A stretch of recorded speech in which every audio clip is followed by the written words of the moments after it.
la remediación y restauración de suelos contaminados en Tabasco.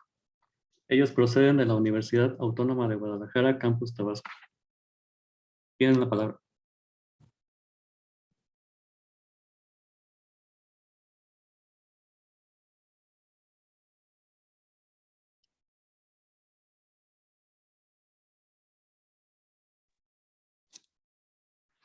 Hola, muy buenas tardes.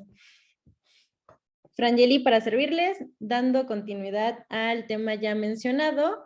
En esta presentación veremos resultados preliminares a nivel observación.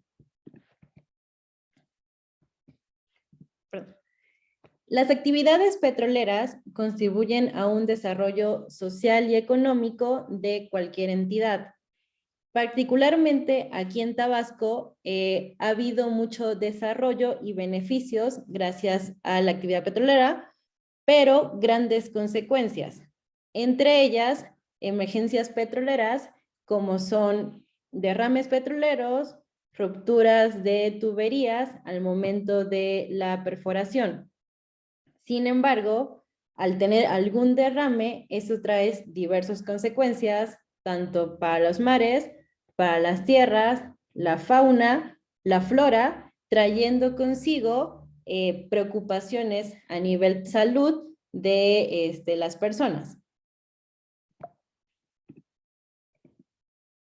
En México, el 60% de los suelos presentan algún grado de contaminación. Como sabemos, el suelo es fundamental para la vida en la tierra, así como es la base para la vegetación, la infraestructura, hasta la biodiversidad. Es por ello la importancia de las investigaciones sobre los suelos contaminados, así como la restauración y remediación de los mismos. En el 2016, Rodríguez Estrella sacó una publicación. En esta gráfica lo que podemos ver son los números de publicaciones sobre contaminación de algún ecosistema. Entre ellos encontramos ecosistemas marinos, urbanos, desiertos.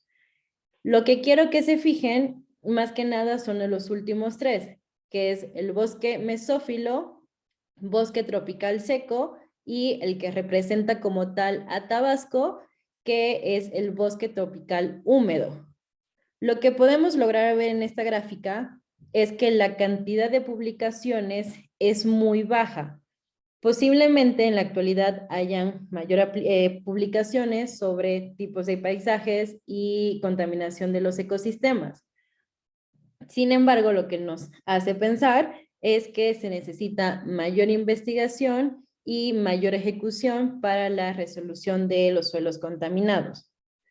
De igual manera, existen investigaciones donde mencionan las consecuencias de un ecosistema con suelo contaminado y la afectación entre un sistema acuático y un sistema terrestre.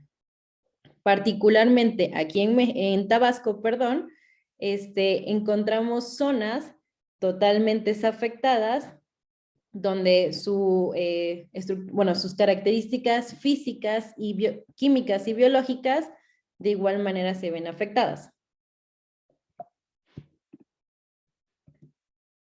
Es por ello que Profepa y Semarnat lanzaron datos sobre suelos contaminados en México. Entre ellos podemos ver que del 2008 al 2013 hubieron 627 sitios contaminados.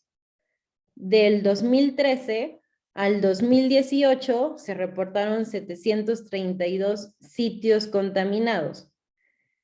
En el 2014 hubo un derrame de 40,000 metros cúbicos de ácido sulfúrico y en el 2016 4,386 de emergencias por huachicoleo.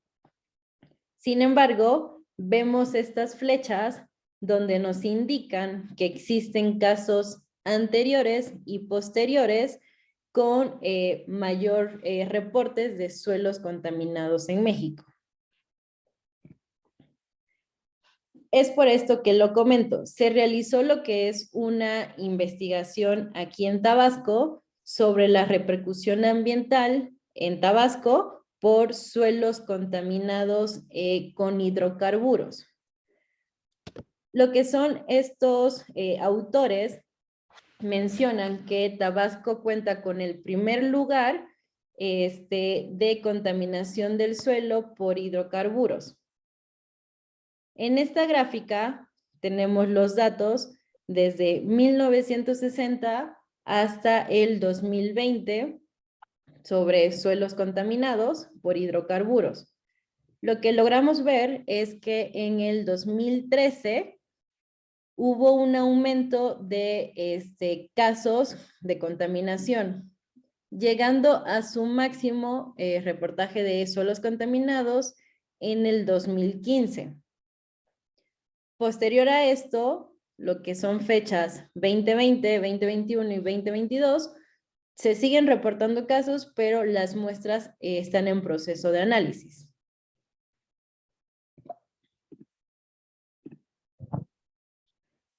La contaminación por derrame de petróleo es un proceso cíclico que involucra todos los ambientes y ha generado una magnitud de deterioros en el ecosistema.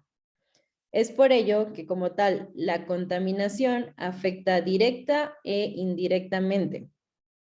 Cualquier derrame petrolero puede llegar a dañar, afectar lo que son las aguas subterráneas, las tierras fértiles, lo que es la flora, la fauna, afectando tanto la salud ambiental como humana.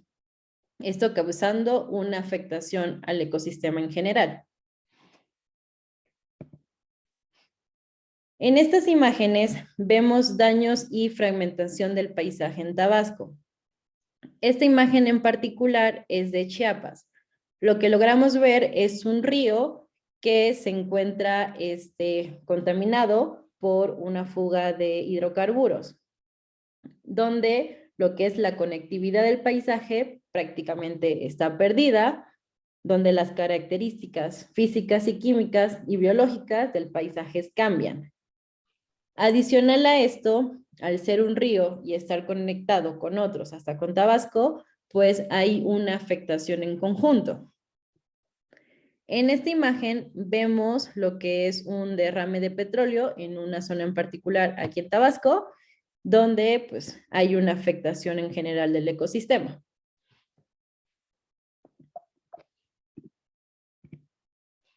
Se hicieron lo que son visitas a campos, se hicieron tomas de muestras a zonas que ya se encontraban remediadas y restauradas. Lo que encontramos es que hubieron fallas técnicas y operacionales que sigue afectando tantos especies vegetales y faunas.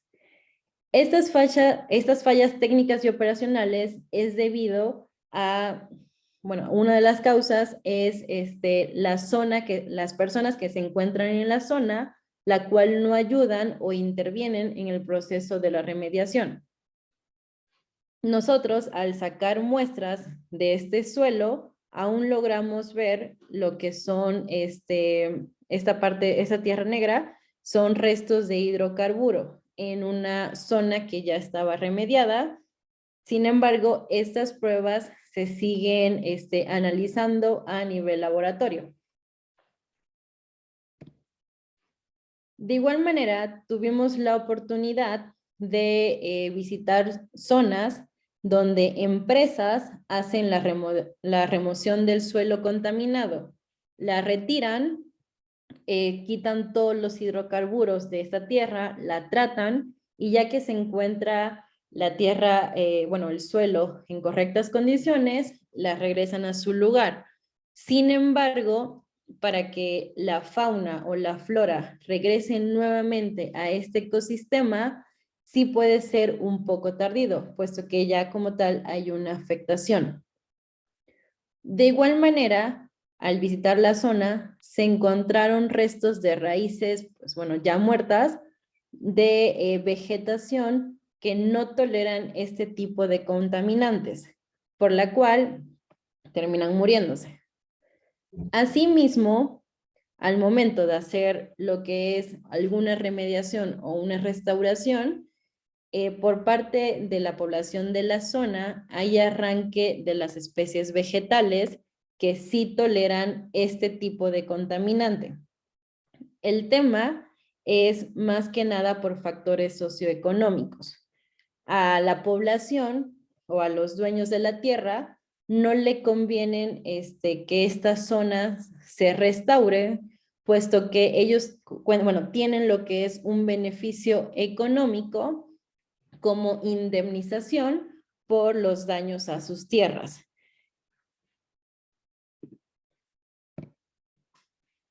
En esta imagen tomada aquí en Tabasco, podemos ver de igual manera lo que es un derrame de petróleo en esta zona.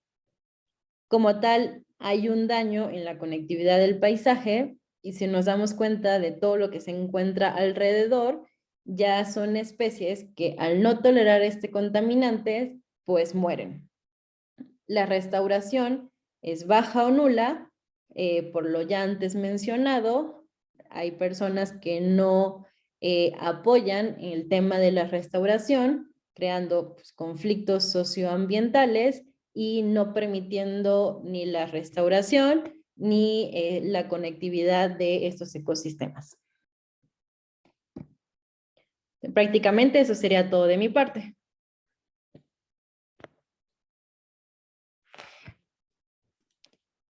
Muchas gracias por la presentación. Muy interesante. Me comentan que la siguiente presentación no se llevará a cabo. Entonces, quisiera preguntarle a la siguiente persona, Jesús Gastón Gutiérrez Cedillo, si se encuentra listo.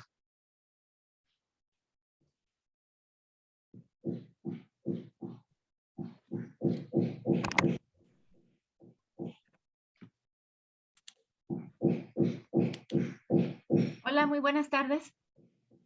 Sí, buenas tardes. Yo voy a dar la presentación en representación de mi compañero y mía propia. Sí, está bien.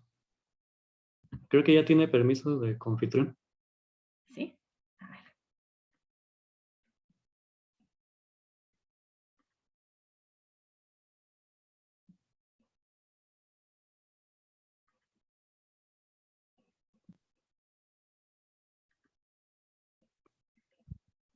Entonces, la siguiente plática está a cargo de Jesús Gastón Gutiérrez Cedillo y Jacaranda Granados Espíndola, de la Facultad de Geografía de la Universidad Autónoma del Estado de México, y se intitula Servicios ecosistémicos percibidos en paisajes integrados por áreas verdes urbanas.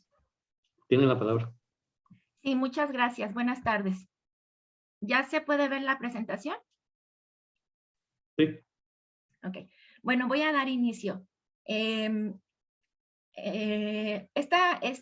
trabajo se titula Servicios ecosistémicos percibidos en paisajes integrados por áreas verdes urbanas. Quiero comenzar haciendo referencia a estos 4 términos que son el sustento teórico de este trabajo. En primer lugar, el ser humano. El ser humano como un ser integral dotado de conciencia, inteligencia, voluntad, intencionalidad, afectividad y creatividad. El ser humano es quien percibe, gracias a su capacidad de poder hacerlo. Y bueno, el siguiente término es percepción. Percepción se refiere al proceso de interpretación que el cerebro hace de la información sensorial recibida del medio físico a través de los órganos sensoriales. Esta información se une a los conocimientos y experiencias del perceptor para con ello darle un significado a la información recibida del medio físico. El siguiente término pues son las áreas verdes urbanas o ecosistemas urbanos. Las áreas verdes urbanas son una superficie verde dentro de la mancha urbana destinadas al equilibrio, conservación y recreación. Son además lugares de interacción social, identidad cultural e importancia ecológica. Y como punto central, como término central de este trabajo, como punto medular, están los servicios ecosistémicos urbanos. que son los procesos ecológicos, funciones y productos de los ecosistemas naturales, seminaturales y o gestionados en áreas urbanas y periurbanas que contribuyen al bienestar humano. Bien, pues el ecosistema urbano. Un ecosistema urbano se puede definir como un sistema abierto en el que ocurren distintas relaciones dinámicas entre sus componentes, bióticos y abióticos, y el medio físico en el que se encuentran en un mismo tiempo y que además interactúan como una unidad funcional. Las áreas verdes urbanas son ecosistemas urbanos, por lo tanto son proveedores o suministran servicios ecosistémicos, que son los beneficios que las personas obtienen de los ecosistemas. Esto de acuerdo con la definición de la evaluación de los ecosistemas del milenio. En este primer cuadro se hace referencia a algunos de los beneficios psicológicos, físicos, sociales y ambientales de las áreas verdes urbanas. Primero nos referimos a Ulrich 1984, quien a través de su investigación empírica, evidencia los beneficios físicos relacionados con la recuperación postoperatoria de dos tipos de pacientes que se colocaron en habitaciones de hospital, habitaciones distintas de un hospital. Un tipo de pacientes tenían vista directa hacia las áreas verdes y otro tipo de pacientes tenían vista hacia un muro. Los resultados fueron que los pacientes con vista hacia las áreas verdes tuvieron una recuperación más rápida y con menor ingesta de analgésicos. Esa fue la primera evidencia empírica. Después, Ulrich y colaboradores en 1991, a través también de su investigación, evidenciaron los efectos de las áreas verdes y los ecosistemas naturales y seminaturales en la reducción de los niveles de estrés en el ser humano. Harting y colaboradores en 1995 evidenciaron efectos de los paisajes naturales o seminaturales y las áreas verdes en la restauración de la atención y beneficios cognitivos, que más tarde dieran origen a la teoría de la restauración de la atención de Kaplan. La misma Organización Mundial de la Salud en el 2016 elaboró un reporte sobre los beneficios psicológicos, físicos y sociales de las áreas verdes urbanas. Asimismo, Sorensen, la OMS y diversos autores han referido sobre los beneficios ambientales de las áreas verdes, los propios beneficios que generan al ecosistema, tales como reducción de CO2, control de inundaciones, sitios para la captación de agua, asimilación de residuos, hábitat para flora y fauna y producción de oxígeno, entre otros más. Bien, pues un panorama general de las áreas verdes urbanas en México. La Organización Mundial de la Salud hace referencia a que no existe una definición universalmente aceptada para referir áreas verdes urbanas. El INEGI en nuestro país, a través de su página web, define a las áreas verdes como una superficie verde dentro de la mancha urbana destinadas al equilibrio, conservación y recreación. En la Ciudad de México existe la Ley Ambiental de Protección a la Tierra, que también tiene su propio concepto de áreas verdes urbanas. A nivel nacional existen directrices de la CEDESOL y de la CONAFOBI, que aunque no son obligatorias, son el principal referente cuando se trata de gestión, de mantenimiento o planificación de áreas verdes urbanas. Asimismo, Ojeda y colaboradores en un estudio que realizaron refieren que los municipios de México utilizan una gran diversidad de conceptos sobre áreas verdes urbanas en sus planes de desarrollo municipal. Bueno, la OMS recomienda que todo el mundo tenga un espacio verde de al menos 0.5 hectáreas a 300 metros de su casa. Asimismo, la Agenda 2030, a través de su objetivo 11, refiere que para el año 2030 se debe dar acceso universal a zonas verdes, inclusivas y accesibles. Por su parte, Metepec, en un municipio ubicado en el Estado de México, que es el municipio estudio de caso, cuenta con una superficie de áreas verdes per cápita de 5.35 metros cuadrados por habitante.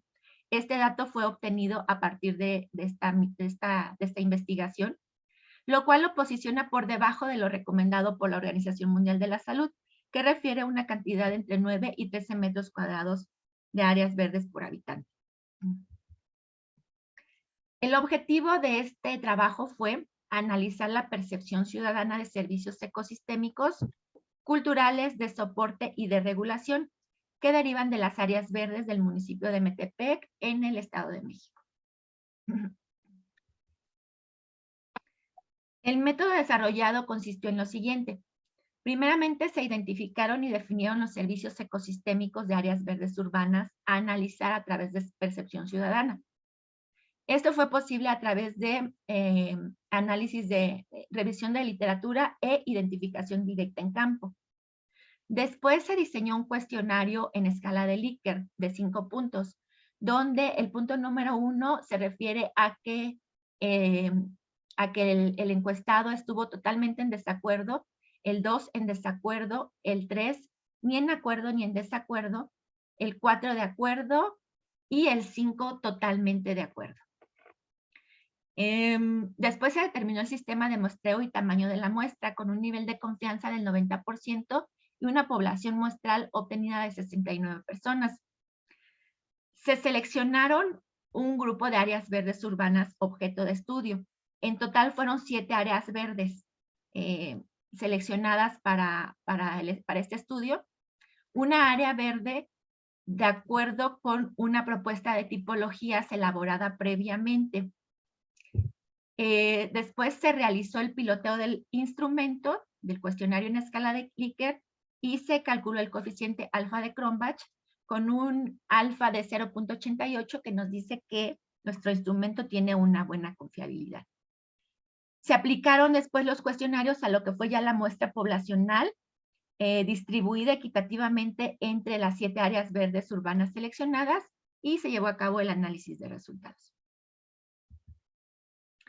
Bien, pues como resultados, en este cuadro se hace referencia a las áreas verdes urbanas seleccionadas. Como lo mencioné previamente, fueron 7 áreas verdes, una área verde por cada tipología de acuerdo con la propuesta de tipologías de Granados 2022. En esta columna, en la tercera columna, se identifican por nombre las áreas verdes urbanas y el número de encuestas aplicadas en cada una de ellas. La tipología de áreas verdes urbanas comprende juegos infantiles, jardín público o vecinal, parque urbano, parque de bolsillo, andador verde, área natural protegida y unidad deportiva. Siguiendo con los resultados, voy a hacer hincapié en que los ítems del cuestionario fueron afirmaciones sobre los beneficios que aportan las áreas verdes urbanas. Y la escala de Likert utilizada fue de 5 puntos, como lo mencioné previamente. Los 2 primeros puntos reflejan desacuerdo con el ítem formulado, con el beneficio de las áreas verdes. El punto número 3, ni en acuerdo ni en desacuerdo. El 4 y el 5 que estuvieron de acuerdo. En esta gráfica de pastel se representan los porcentajes de cómo se comportaron las percepciones ciudadanas sobre los beneficios de las áreas verdes urbanas, donde se puede observar que el 60% de los usuarios encuestados estuvieron totalmente de acuerdo que las áreas verdes urbanas suministran diversos servicios ecosistémicos.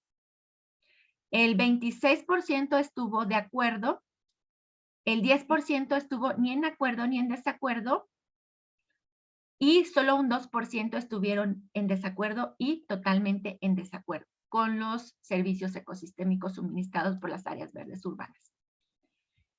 El listado de servicios ecosistémicos incluidos dentro de nuestro instrumento son los que están en la tabla del lado derecho, donde dentro del grupo de servicios ecosistémicos culturales se incluyó el goce estético relacionado con la belleza del paisaje, la promoción de la recreación, la promoción de la relajación y descanso, la promoción de convivencia y relaciones sociales, mejora de estado de ánimo, promoción del desarrollo cognitivo, promoción de mantenimiento de costumbres y tradiciones, promoción de ecoturismo y reducción del nivel de estrés. Dentro del grupo de servicios ecosistémicos de regulación, se incluyó el confort climático relacionado con el menor efecto de isla de calor, la regulación de la intensidad del viento, control de la erosión, regulación de la polinización, regulación de la calidad del aire, amortiguación del ruido, control de inundaciones y asimilación de residuos orgánicos. Y dentro del grupo de servicios ecosistémicos de soporte se incluyó el hábitat de plantas y animales, la producción de oxígeno, la promoción del mantenimiento del ciclo del agua y la promoción del mantenimiento del ciclo de nutrientes en el suelo.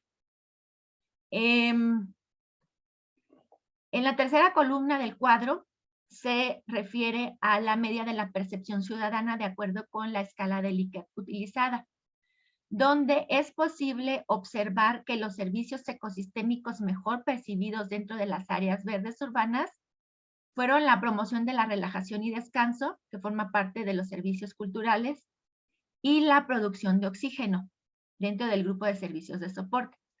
Y los servicios menos percibidos y menos reconocidos fueron el control de inundaciones, con una media de la percepción ciudadana de 3.7, y la asimilación de residuos orgánicos, con una media de la percepción ciudadana de acuerdo a la escala de Likert de 3.8.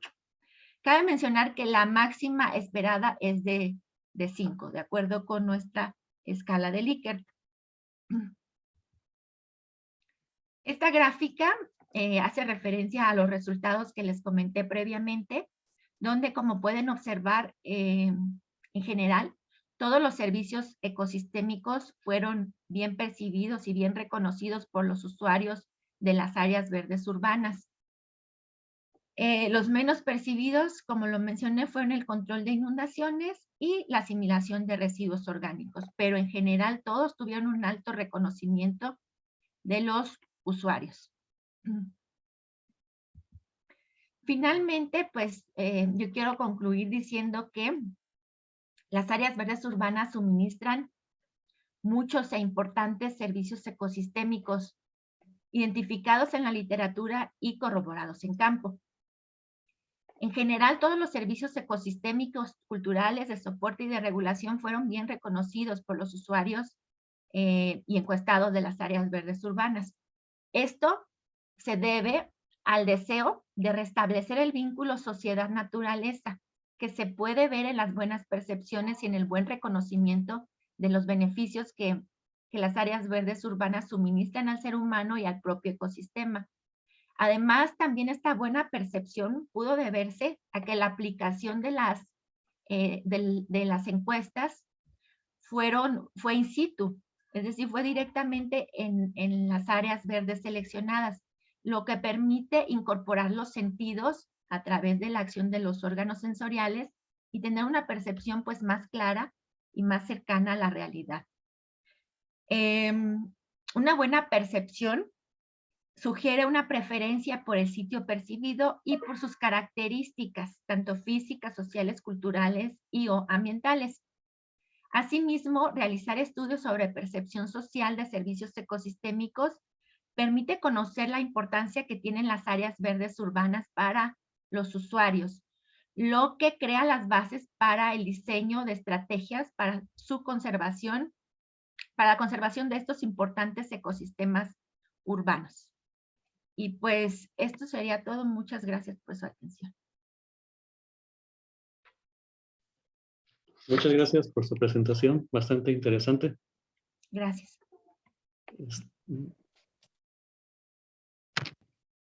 Entonces, hay una presentación de la jornada pasada, de la mañana, que no se pudo presentar. Esta se dará hasta el último de esta sesión. Entonces, procedamos con Luis Galindo y Angélica Camacho Cruz, de la Universidad Intercultural de Chiapas, División de Procesos Naturales de San Cristóbal de las Casas, Chiapas, México.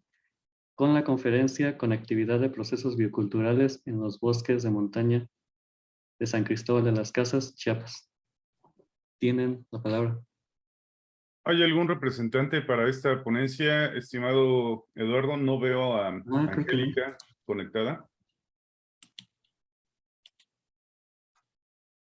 Ni a Luis Galindo tampoco. ¿No?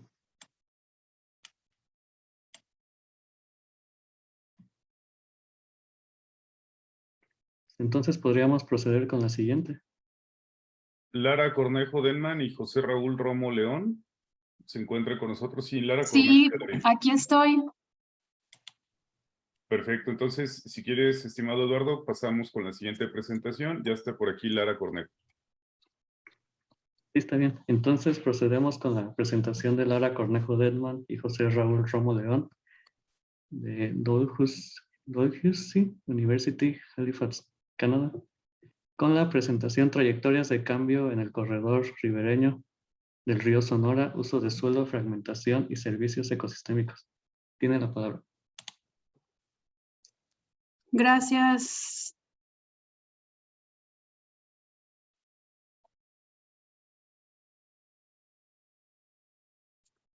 Me dicen si se puede, me dicen por favor si se ve la presentación. Sí, se ve perfectamente. Ok, muchas gracias.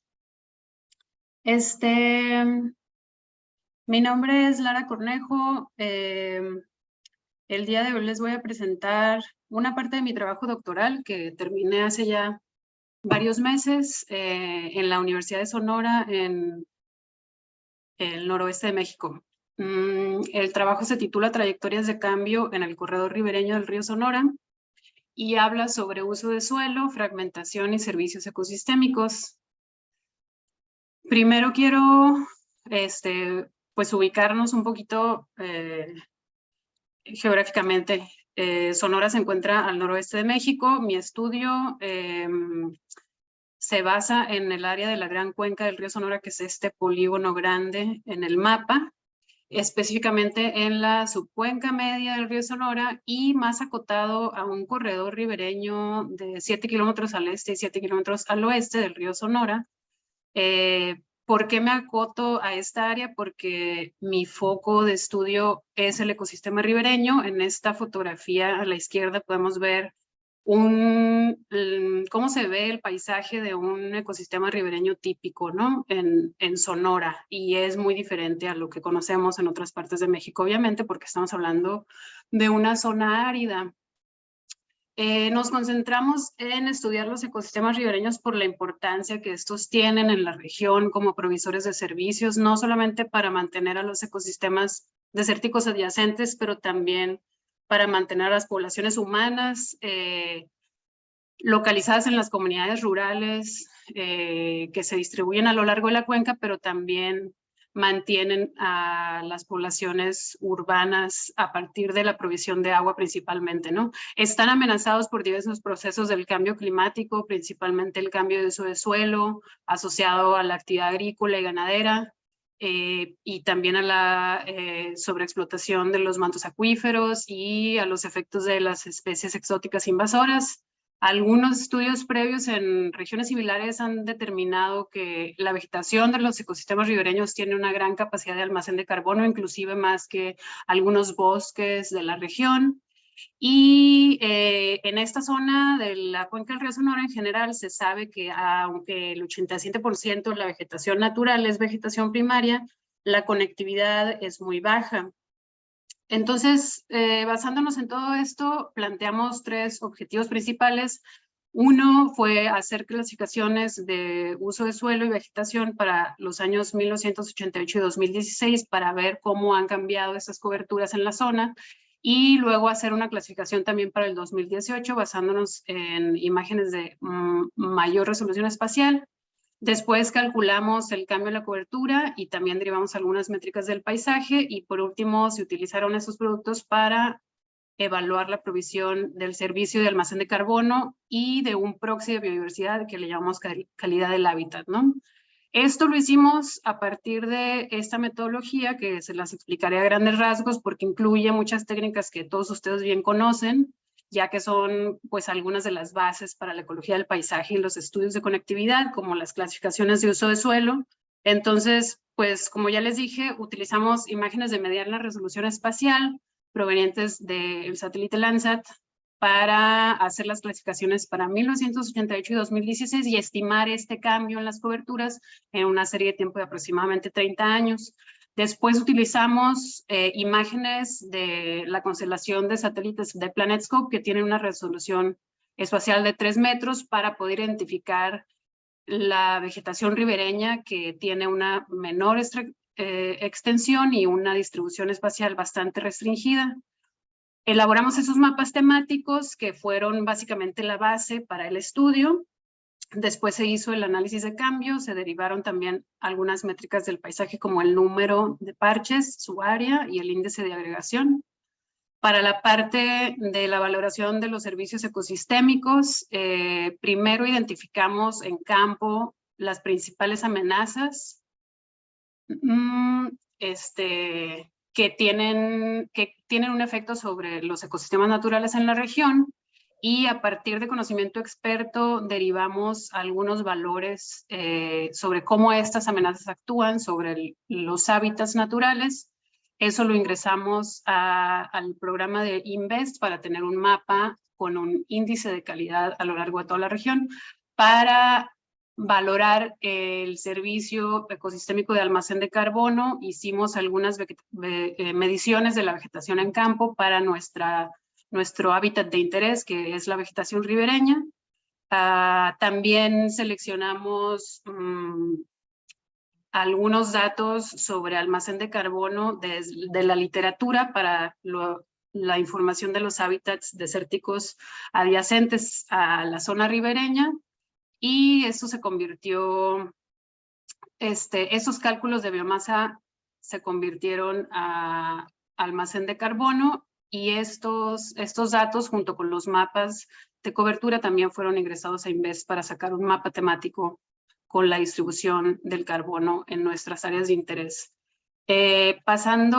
Bueno, aquí nada más quería enseñarles un poquito sobre las principales amenazas que identificamos en la región, que fueron las que utilizamos para evaluar la calidad de hábitat. Esta tabla está en inglés porque está en un artículo que ya está aceptado para su publicación.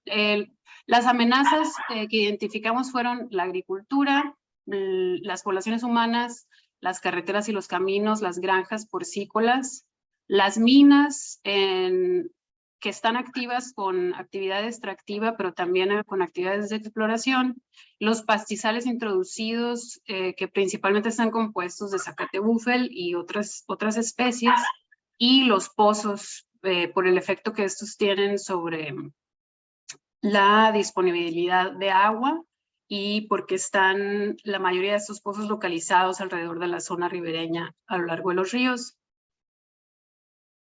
Entonces, bueno, esa es la tabla de los insumos que se utilizaron para el mapeo del servicio de calidad de hábitat, que incluyen el mapa de cobertura y las diferentes variables sobre las distancias y el impacto de las amenazas sobre los hábitats, hábitats de interés, que fueron determinadas a partir de entrevistas a diferentes profesionistas, ¿no? Y esta es la tabla que utilizamos para estimar el almacén de carbono, en donde tenemos valores de biomasa aérea, carbono en biomasa aérea, carbono en raíz y carbono en suelo para nuestros diferentes tipos de cobertura presentes en los mapas que utilizamos para evaluar estos servicios. Ahora, siguiendo la parte de los resultados, en términos de los mapas que generamos a partir de las imágenes satelitales de Landsat, es decir, con resolución espacial moderada, tenemos que los principales cambios los vimos aquí en la clase, la clase agrícola, con un pequeño aumento en esta serie de tiempo de 30 años. También vemos que hubo una disminución en la clase de los matorrales adyacentes a la zona ribereña, que están representados en los mapas con este color verde. Esos matorrales incluyen el matorral desértico y el matorral subtropical. También vemos que aumentaron los mezquitales en la zona. Acá en los mapas están representados por color café. Y vemos que aumentó el pastizal introducido en partes adyacentes a la zona ribereña. Está representada esta clase con el color amarillo.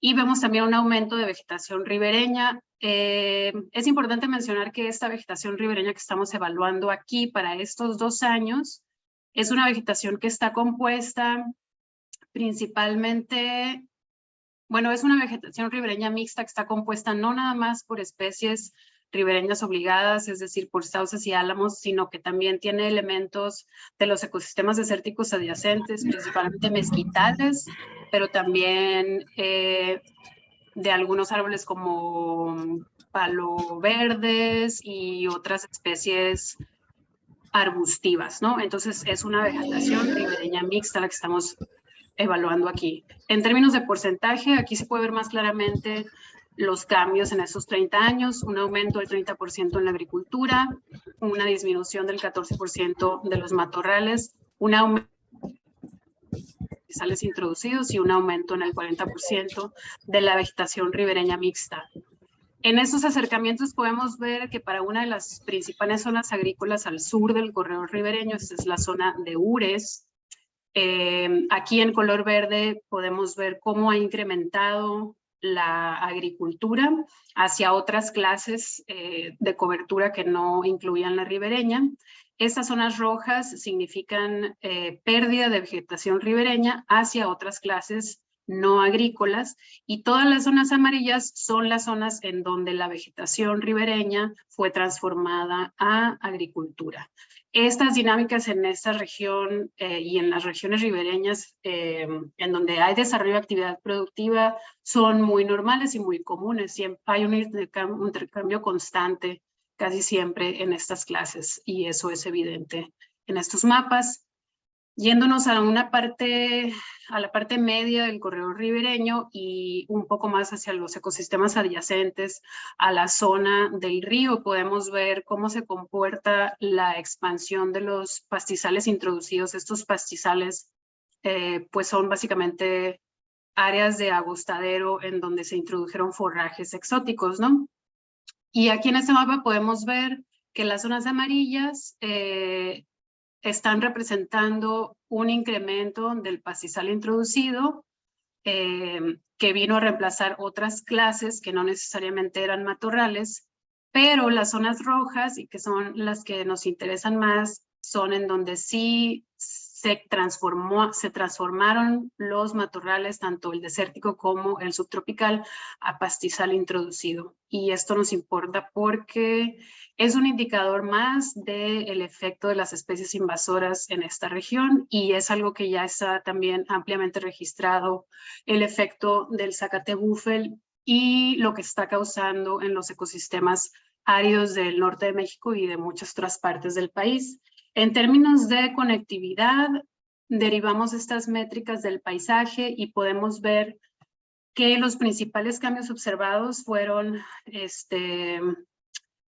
indicadores de fragmentación para los matorrales en cuanto a un aumento en el número de parches y una disminución de su tamaño, es decir, hay más parches y son más pequeños. Este es un indicador de fragmentación. Y también para los mezquitales podemos ver que aumentó el número de parches en 19% y disminuyó también su área, ¿no? Estas son los principales cambios que vimos en la zona. Y para la parte de la clasificación de uso de suelo y vegetación basada en las imágenes de alta resolución espacial, generamos este mapa para el 2018 en donde pudimos diferenciar de la vegetación ribereña mixta registrada anteriormente. Pudimos registrar ya la vegetación ribereña obligada, es decir, la que está compuesta mayormente por álamos, y vemos que realmente su cobertura es bastante mínima, ¿no? A comparación de lo que habíamos registrado antes cuando tomábamos en cuenta otras especies ribereñas. Aquí podemos ver que solamente tenemos 700 hectáreas de alamedas. Y bueno, utilizar esta resolución espacial es importante porque podemos detectar estas clases de cobertura que nos interesan y que tienen extensiones espaciales reducidas. Podemos diferenciar también entre clases de agricultura y también pudimos separar los diferentes matorrales presentes en la región. Para la parte de los servicios ecosistémicos, estos son los mapas generados para calidad de hábitat y almacén de carbono.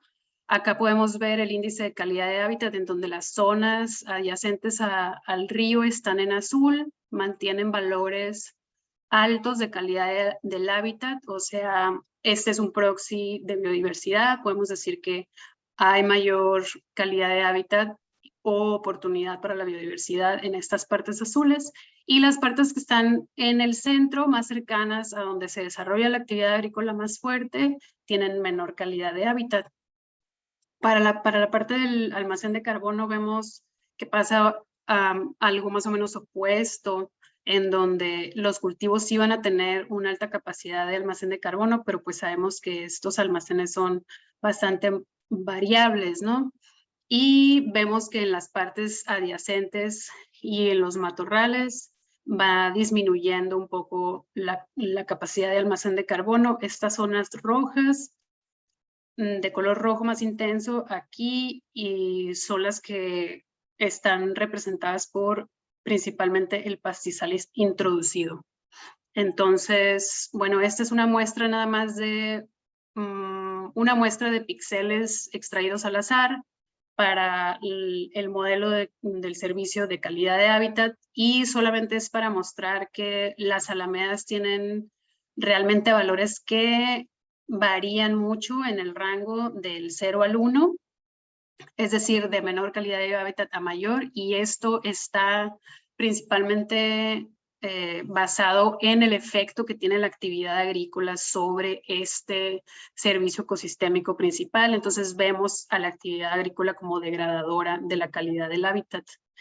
Y ya para terminar esta parte del modelo de almacén de carbono, tenemos que las alamedas registran la mayor cantidad de almacén de carbono, representan 73 toneladas por hectárea, y el pastizal introducido, la menor cantidad de almacén de carbono, representa por 19 toneladas de carbono por hectárea. Como conclusiones, tenemos que, pues, hemos registrado en este estudio que los cambios en la vegetación nativa se están dando principalmente por la expansión de la actividad agrícola, y también los procesos de expansión de especies exóticas invasoras y algunas leñosas que han cambiado la estructura de los matorrales desérticos y matorrales introducidos.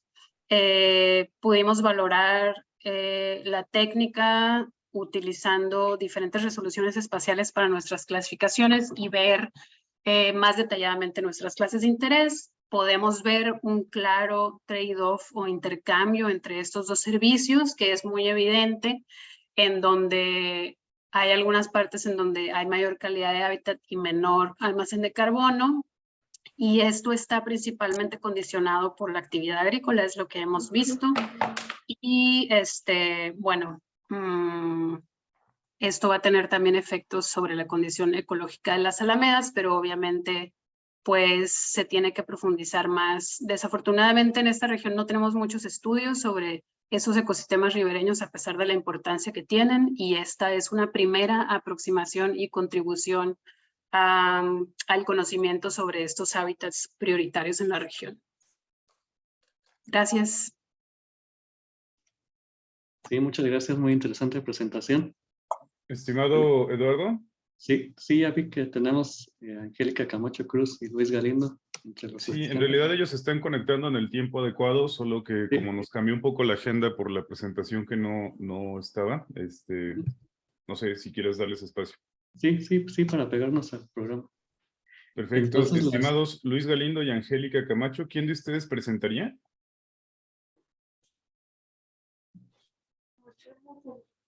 Hola, buenas tardes. Estamos aquí tratando de conectarnos.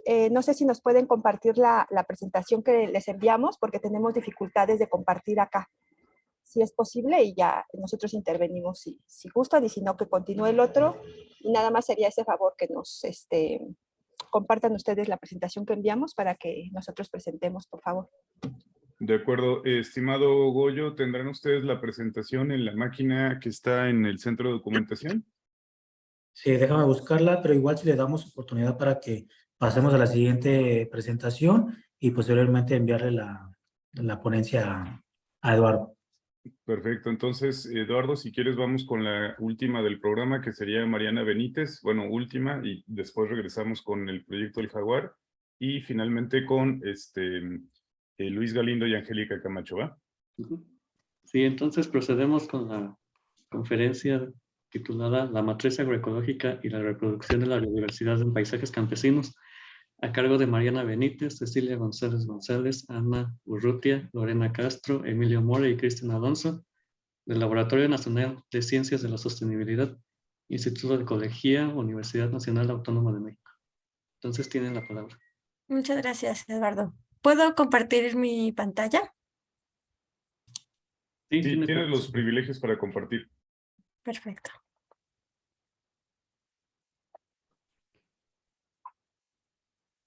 ¿Me pueden confirmar si se ve bien?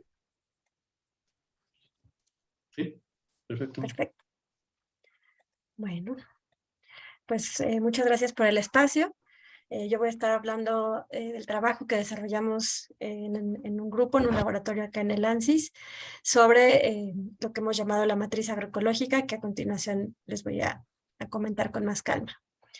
Bueno, pues como seguramente muchos de ustedes ya saben, los paisajes son pues mosaicos complejos y dinámicos, es decir, cambian constantemente, producidos por procesos muy largos, tanto ecológicos como geológicos, pero también por complejas dinámicas sociales y políticas.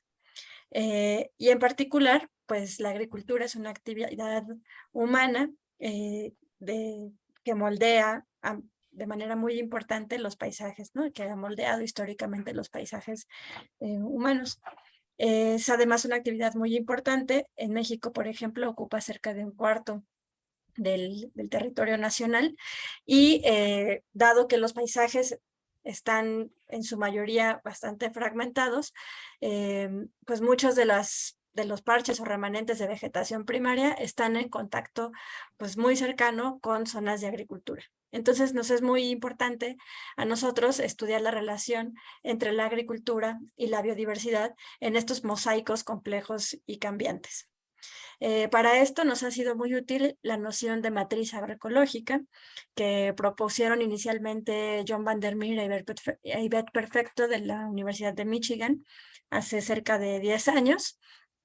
Y que, bueno, que conceptualiza precisamente estos mosaicos o estos paisajes como un mosaico de zonas agrícolas intercalados o, bueno, en contacto estrecho con zonas de hábitat naturales en donde habitan metapoblaciones. Las metapoblaciones, una metapoblación es un concepto, pues ya tiene muchas décadas manejándose en ecología, pero que se vuelve pues muy importante en el marco de en este marco conceptual de la matriz agroecológica. Entonces les platico brevemente o les ilustro brevemente este marco en este esquema caricaturizado de un paisaje en donde tenemos remanentes de vegetación primaria, aquí denominado hábitat en verde oscuro, en donde habitan comunidades ecológicas, ¿no? Por ejemplo, aquí el conejito, el trébol y el coyote.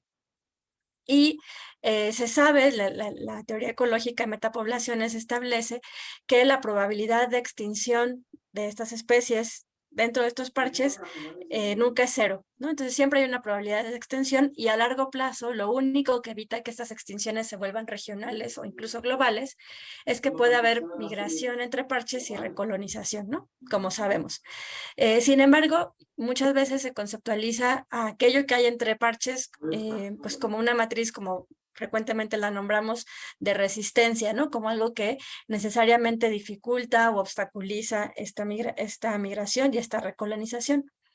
La propuesta de la matriz agroecológica lo que plantea es que esta matriz, dependiendo del tipo de manejo agrícola que se dé, pues puede de hecho facilitar el tránsito o la permanencia de las especies en esta área en que los remanentes de vegetación están embebidos.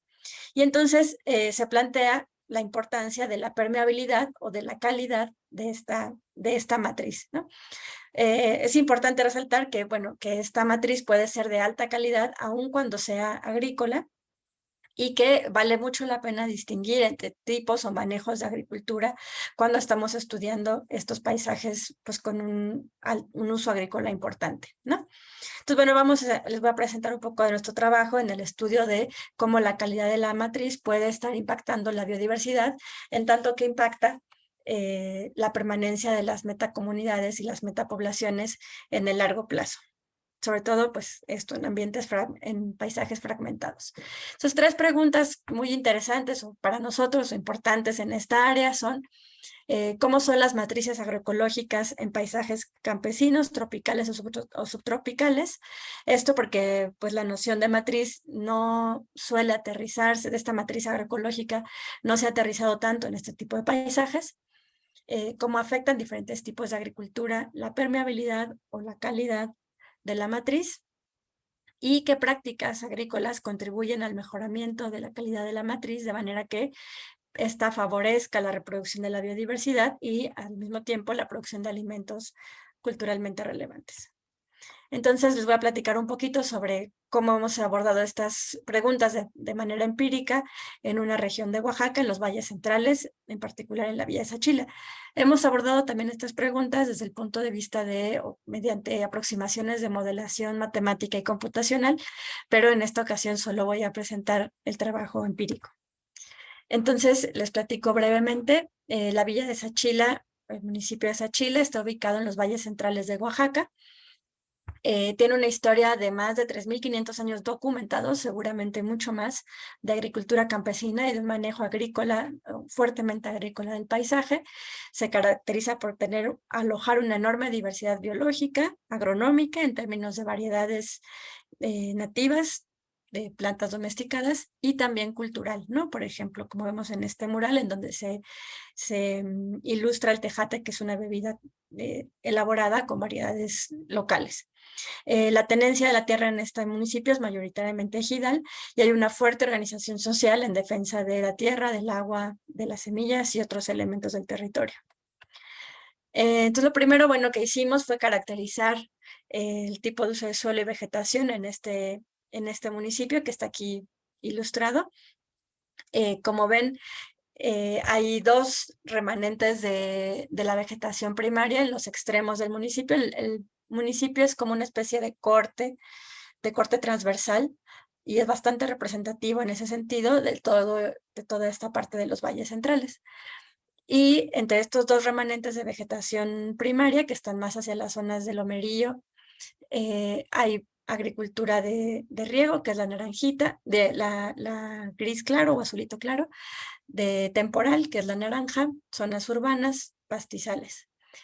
Y bueno, vemos que la agricultura ocupa cerca del 50% del paisaje. Estimando algunas métricas del paisaje, de métricas globales de paisaje, y comparándolas con paisajes de también agricultura de maíz de una extensión comparable en Estados Unidos, pues vemos que es un paisaje de Sachila, particularmente heterogéneo y complejo o diverso. Si nos fijamos, por ejemplo, en las métricas de intercalación, en que no tiene parches tan grandes, dominantes, tiene muchos parches y una diversidad alta en términos de Shannon de parches, ¿no? Entonces son estos paisajes campesinos, al menos particularmente heterogéneos y diversos. Hemos visto que estas métricas no cambian con el tamaño de grano y la extensión, las hemos calculado también para clases. Y, por ejemplo, vemos para la métrica de intercalación, cuando ya la vemos por clase, que la agricultura de temporal es la que tiene mayor intercalación, no importa el tamaño de grano y no importa tanto la extensión que tomemos a partir ya de cierta extensión en hectáreas, y que tiene una intercalación de hecho bastante mayor que la que está aquí indicada como bosque, que son los remanentes de vegetación primaria, ¿no? Entonces, la agricultura, en particular la agricultura temporal, es un uso muy abundante en este paisaje, pero no solo es abundante, sino que además está en contacto con mucho más que las otras clases, con el resto de las clases de parches en el paisaje. En contraste, los bosques están aislados y más o menos condensados, digamos, o compactados en poquitos parches de un tamaño grande, ¿no? Entonces, el nivel de permeabilidad de la agricultura temporal pues se vuelve central en términos de la posibilidad de migración y recolonización entre estos parches de vegetación remanente y por lo tanto en la conservación de las metapoblaciones y las metacomunidades en esta zona. Entonces vamos a ver cómo es la calidad de estas parches de agricultura dentro de este paisaje. Para esto vamos a estudiar cómo es el manejo agrícola. Casi todo el ejido está sembrado de maíz bolita. Hay algunos otros ejidos. Históricamente se ha practicado ahí la siembra del maíz en policultivo tipo milpa, aunque cada vez se tiende más a una simplificación hacia monocultivos de maíces híbridos. Sin embargo, los tipos de manejo son bastante heterogéneos, bastante mezcladitos, y fue necesario hacer una tipología basada en un análisis estadístico multivariado para poder definir 2 categorías de manejo. Aquí vemos cómo se ubicaban las parcelas, 16 parcelas en las que hemos estado trabajando en este análisis multivariado. No voy a dar ahorita los detalles, pero se agrupan en 2 tipos de manejo que hemos llamado industrializado y tradicional, ¿no? El industrializado usa muchos más insumos externos, más mecanizado, semillas híbridas, y el tradicional, policultivos, menos insumos externos y en general semillas nativas, ¿no? Sí, digo que sí, ¿sí? estaba lloviendo considerablemente. Ay, está alguien hablando. Bueno, a partir de recorridos y entrevistas encontramos que las zonas de agricultura temporal son las que alojan mayormente agricultura de tipo más tradicional que las de riego. Hay más milpas y más policultivos de maíz en las zonas de agricultura tradicional. Entonces, más o menos así caracterizamos el manejo. Y después lo que queríamos saber era, bueno, qué tan permeable. Para eso estudiamos a los coleópteros o los escarabajos, que suelen ser utilizados como indicadores de la diversidad en general, de la biodiversidad en general, y también del funcionamiento ecosistémico, porque están involucrados en muchos procesos ecosistémicos como la degradación de materia orgánica, ciclaje de nutrientes, control autónomo de plagas, entre otros. Y lo que encontramos que se ve en esta gráfica de Renyi es que para distintos tipos de índices de diversidad siempre fue mayor la diversidad de escarabajos en las parcelas que llamamos tradicionales respecto a las industrializadas, lo cual nos sugiere que estas tienen una mayor calidad, que son más, digamos, amigables a la presencia, establecimiento o migración de estos insectos que las industrializadas, y que por lo tanto nos sugieren que la agricultura tradicional confiere una mayor permeabilidad y una mayor calidad a esta matriz agroecológica. Algo similar encontramos también cuando nos fijamos en otro indicador ecológico, que fueron las plantas arbences, las hierbas que crecen dentro de las milpas o de los cultivos. Encontramos también que hay una mayor diversidad de arbences en las parcelas tradicionales respecto a las industriales, y encontramos también que en las tradicionales estas plantas arbences tienen son más frecuentemente utilizadas, tienen un uso gastronómico, ritual, medicinal u ornamental mucho más establecido o frecuente que en las parcelas industriales. O sea que además de estar asociado el tipo de manejo, digamos, tradicional, tipo milpa, a una mayor diversidad de escarabajos y de arbences, también está asociado a más usos culturales, gastronómicos, festivos, etcétera, pues que están muy estrechamente relacionados con la diversidad biocultural o cultural, pues que caracteriza los valles centrales de Oaxaca.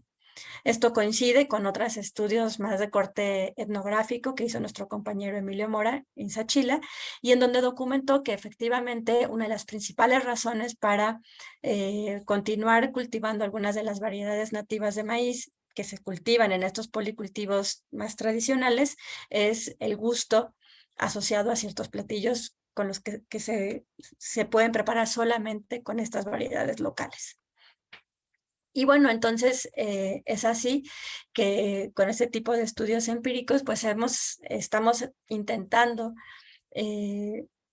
detallar o estudiar con más cuidado cómo se relacionan la agricultura y la reproducción de la diversidad cultural y la biodiversidad. Hablo de reproducción porque a veces hablamos frecuentemente de conservación, ¿no?, de la diversidad cultural o de la biodiversidad, pero hago énfasis en la reproducción porque pues no son elementos que se puedan conservar de manera estática en un museo o solamente en bancos de semillas o en, no sé, en restaurantes de chefs famosos, sino que son producto de estos procesos históricos que han generado los paisajes y que pues al mismo tiempo son parte de estas relaciones de mutua determinación entre los elementos agrícolas, biológicos y culturales.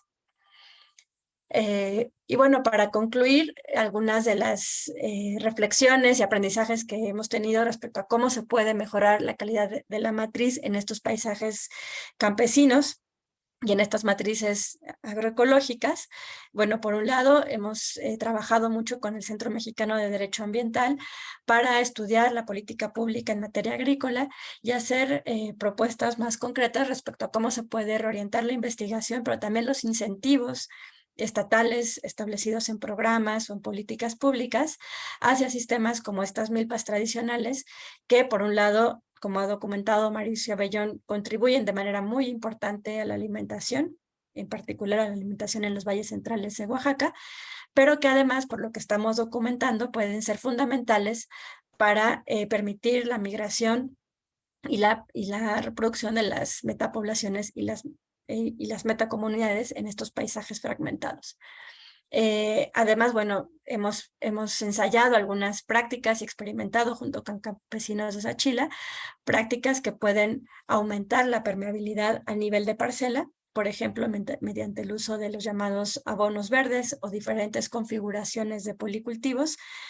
Y bueno, también refuerzo de valores de uso culturales, por ejemplo, a través de la socialización de recetas o o la valoración de ciertos platillos o usos locales de la agrobiodiversidad asociada a estas milpas. Por otro lado, se ha también trabajado en ideas respecto al ordenamiento comunitario de uso de suelo en esta región, que fueron muy impulsadas a partir de que se presentó el proyecto de construir un libramiento alrededor de la ciudad de Oaxaca, que atraviesa por en medio esta pues muy rica matriz agroecológica que hemos documentado, que tiene un potencial muy importante en la conservación de la biodiversidad, pero también de la diversidad biológica, biocultural de la región. Y es pues un libramiento al que se han opuesto históricamente desde hace más de 10 años muchos de los pueblos de los valles centrales de Oaxaca. Y bueno, este aprendizaje sobre la matriz y sobre pues su valor en la conservación nos ha permitido contribuir o aportar información a estas organizaciones locales que han estado pues enfrentándose a este proyecto de la construcción del libramiento. Allí está uno de los estudios que elaboramos junto con el Consejo de Pueblos en Defensa de la Tierra y el Territorio de los Valles Centrales de Sachila y algunas otras organizaciones, y donde se retoman algunas de estas ideas de la matriz agroecológica. Entonces, bueno, pues ya solo como algunas conclusiones generales, hemos aprendido que las milpas campesinas de temporal en estos paisajes tienen una gran diversidad de manejos, pero que en general los manejos más tradicionales están asociados a una mayor agrobiodiversidad, diversidad biológica y funcional, y también a la reproducción de valores de uso culturales. La agricultura también conecta de manera muy importante diferentes usos de suelo a nivel de paisaje y sobre todo si tiene una buena permeabilidad como en los manejos tradicionales, pues son centrales para la migración y el mantenimiento de las metapoblaciones. Y pues finalmente su manejo y mantenimiento depende de valores culturales, pero también y de forma muy importante de políticas públicas que incentiven pues este tipo de manejos y su estabilidad económica, puesto que actualmente mucha de la agricultura tradicional tipo milpa se realiza en condiciones pues sumamente precarias, ¿no? Bueno, quiero que, como decía al inicio, pues este es un trabajo de mucha gente que ha trabajado en Sachila por mucho tiempo, en el equipo del laboratorio La Parcela, aquí en el ANSYS, y nuestros colaboradores en la Villa de Sachila. Pues eso es todo, muchas gracias. Sí, muchas gracias por la presentación, bastante interesante. Entonces continuamos con una presentación pendiente a cargo de Rodrigo Núñez Pérez, Patricia Martínez Gutiérrez y Alejandro Salinas Melgoza del proyecto Jaguar AC y Alianza Jaguar AC de Morelia, México, con la presentación Corredores Multiespecies para Felinos Silvestres, una propuesta para el Pacífico Central Mexicano. Entonces tienen la palabra. Listo, buenas tardes. Sí, buenas tardes.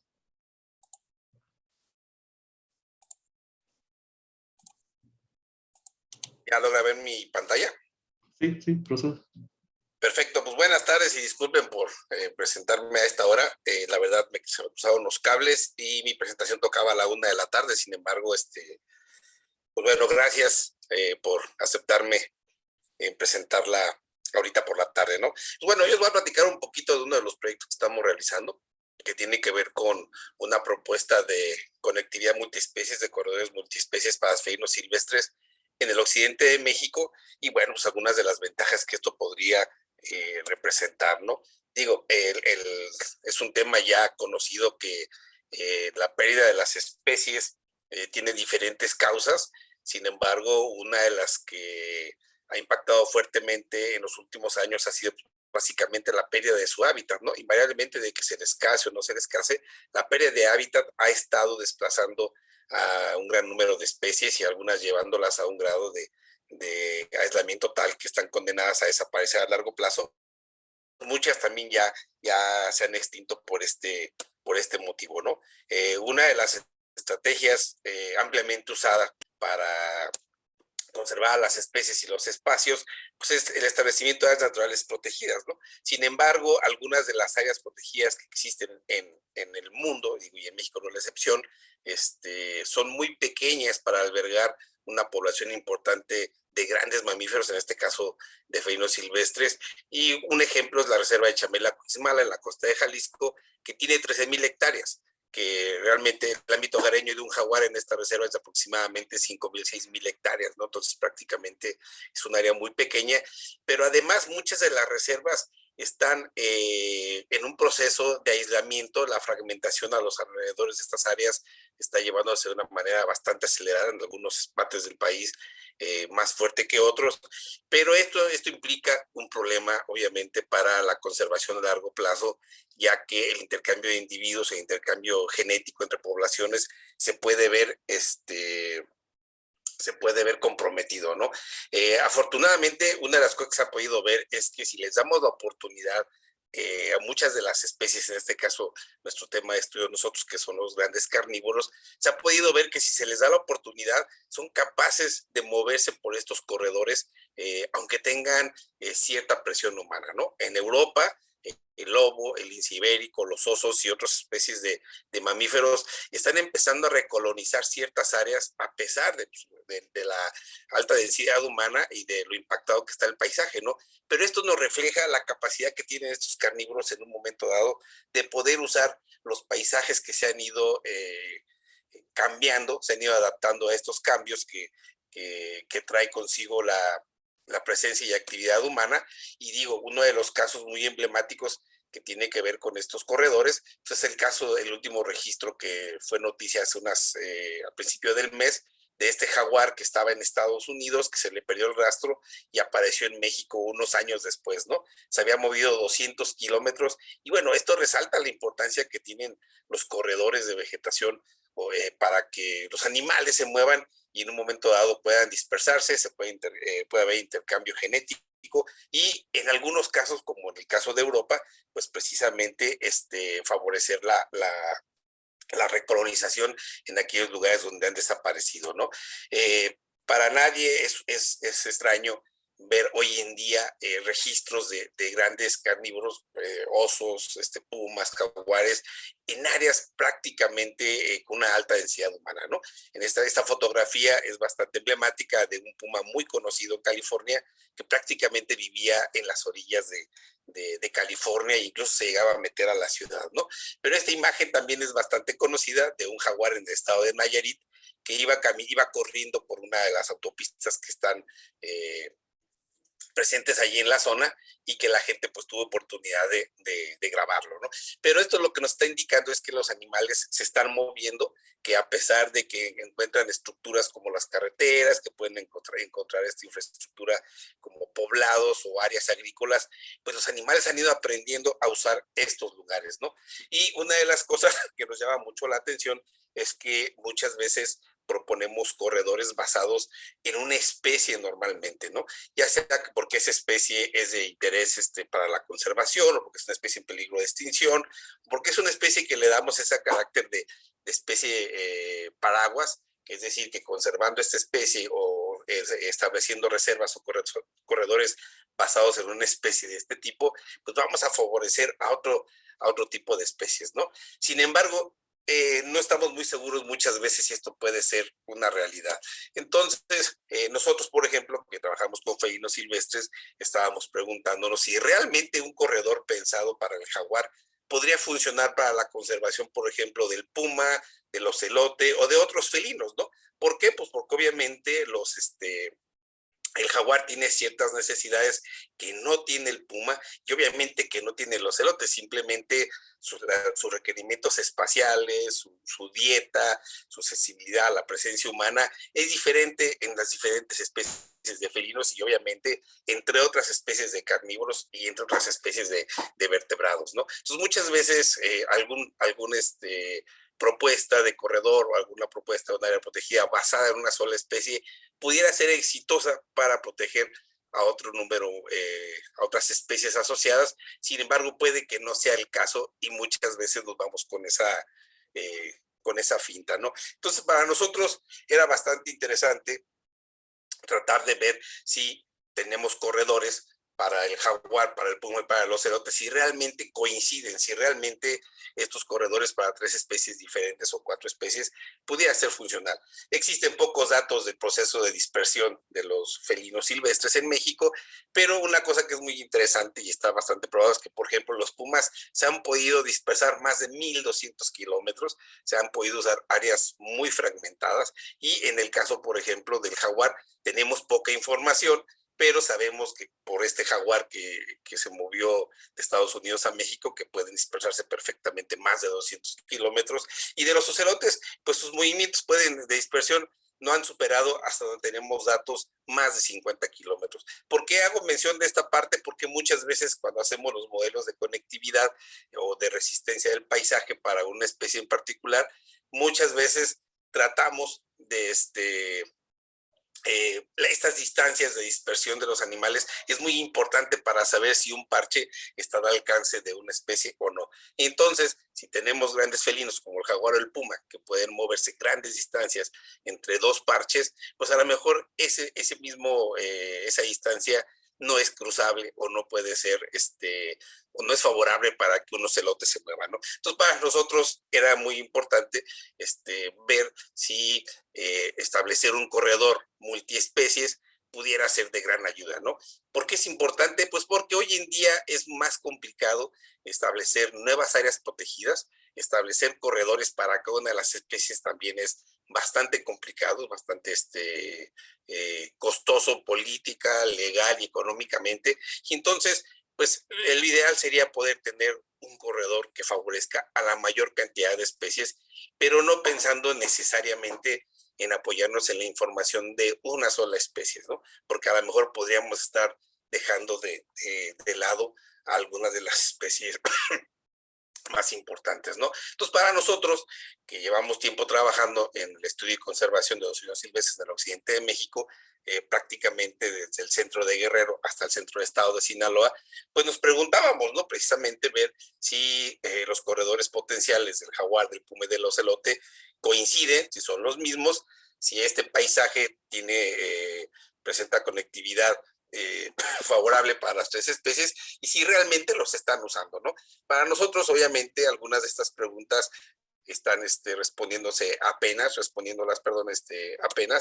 y hemos estado trabajando mucho con información generada de fototrampeo por nosotros mismos. En toda esta región hemos estado haciendo monitoreo de las poblaciones de felinos silvestres, por lo que tenemos una abundante información de registros de felinos silvestres y también, bueno, completándola con información de bases de datos, ¿no?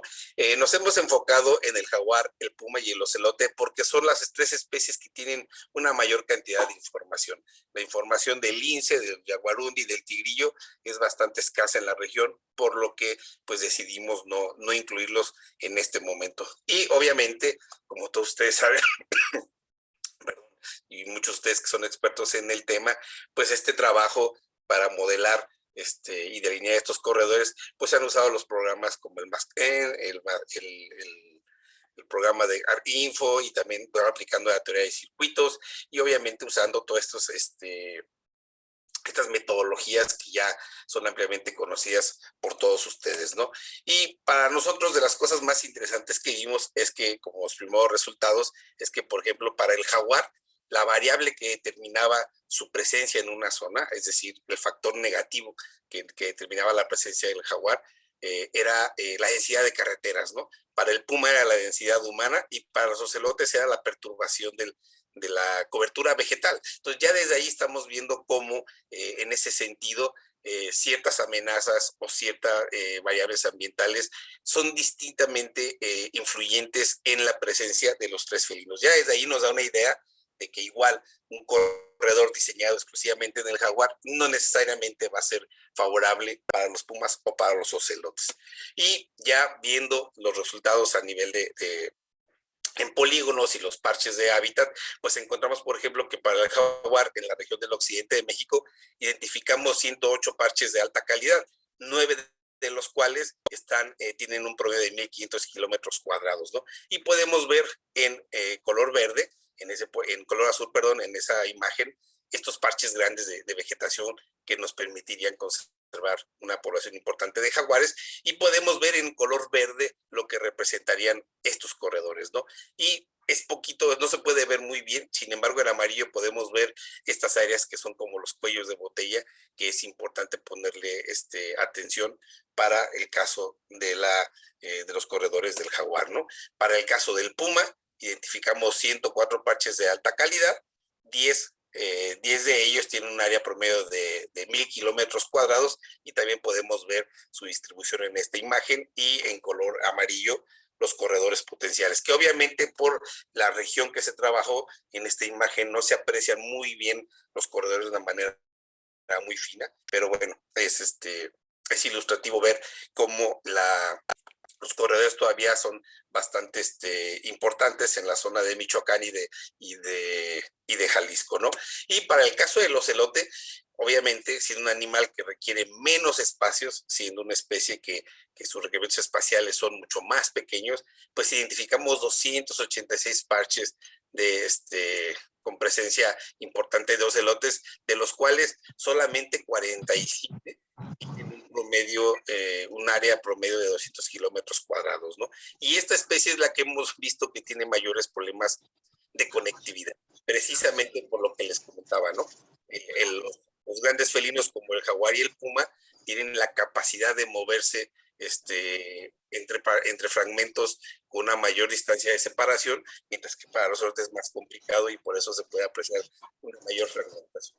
Cuando ya juntamos toda la información de las tres especies, podemos ver que hay todavía cerca del 26% de los corredores identificados que pueden ser usados por las tres especies, que aquí lo tenemos color rojo, donde podemos encontrar presencia de jaguar, puma y ocelote, y podemos ver cómo va variando en la relación ya de jaguar-ocelote, jaguar-puma, puma-ocelote.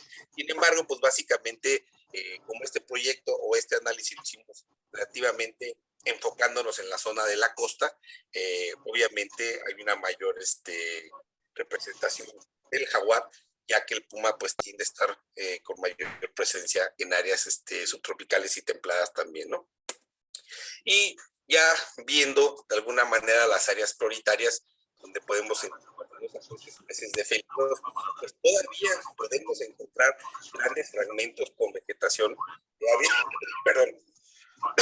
con hábitat con muy buena calidad a lo largo de todo el occidente de México, ¿no? Y en estas, en color verde, por ejemplo, tenemos las áreas donde podemos encontrar a las 3 especies, jaguar, puma y ocelote, y en color azul bajito, en un color mucho más, más claro, encontramos estas áreas donde solamente encontraríamos de 1 o 2 especies de felinos silvestres, o por lo menos de estas que les mencioné, las especies que les comenté, y con una calidad de hábitat pues bastante deteriorado, ¿no? Y bueno, ya para terminar, pues como les repito, este trabajo apenas está en proceso, estamos haciendo los análisis y lo que podemos ver es que obviamente un corredor enfocado principalmente en el jaguar no necesariamente va a funcionar para las 3 especies. Sin embargo, si bien sí puede favorecer que tanto los ocelotes y los pumas y otros felinos los usen, podríamos estar dejando de lado, por ejemplo, en el caso del puma, que también tiene una afinidad en ambientes templados, a lo mejor podríamos estar dejar de lado los corredores ideales para esta especie, mientras que el jaguar y el puma, que tienen una mayor afinidad tropical, pues podría ser beneficioso para ellos un corredor pensado exclusivamente en el jaguar. Sin embargo, este tema de la distancia entre los fragmentos de vegetación podría ser un problema en el caso de tener 2 especies de una talla tan diferente, de un ocelote que pesa 15 kilos contra un jaguar que pesa 70 kilogramos, ¿no? Y por lo que pudimos ver también hasta ahorita, es que cerca del 50% de las áreas que tienen vegetación natural en buen estado de conservación en esta parte del país, pues todavía presentan una buena conectividad para 2 o 3 especies de estos felinos, ¿no? Y eso sería todo por ahora, y disculpen la premura, pero ya se me había pasado mi hora, ¿no? Muchas gracias. Muchas gracias a usted por su presentación, bastante interesante.